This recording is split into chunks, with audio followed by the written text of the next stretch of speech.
Hi guys! Kamusta na po kayo? Ako po, ito, kakauwi lang galing sa work, kaya naisipan ko po mag-vlog.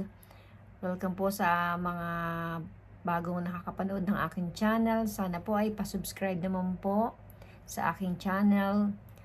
Nihongo tutorial and cooking tutorial, may ganun po tayo.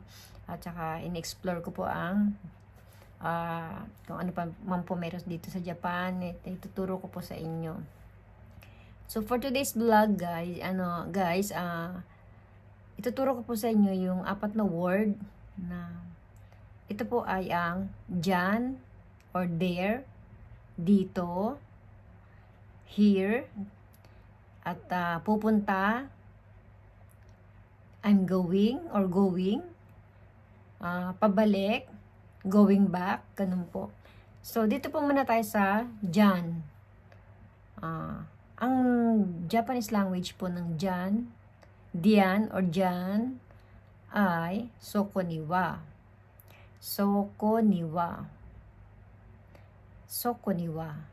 Yan. Ngayon naman po, ang dito naman or here, yan naman po ay koko. Koko. Koko.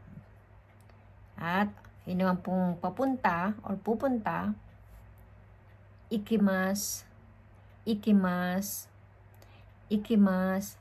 Yan. At dito naman po tayo sa pang-4 and last word natin ay babalik na. Siyempre pag pumunta kailangan bumalik. So ito po ay ang modorimas. Modorimas. Excuse me po. Actually, ano po yan modorimasu. Yan po talaga yan. Kaya lang, ang mga Hapon po, pag nagbibigkas sila ng salita nila, nagiging parang silent U. Ganun po sila. Kunyari, yung des nila, yung desu, yun yung parang pinaka po nila. Po. Opo. Desu. Pero pag binibigkas na ng mabilis, nagiging des. Des na lang po, parang nawawala na yung U. Ganun po. So, ulitin ko po guys, balik tayo sa topic natin. Ang una ay dyan. Soko ni wa. Dito, koko. Pupunta, ikimas, at babalik, modorimas.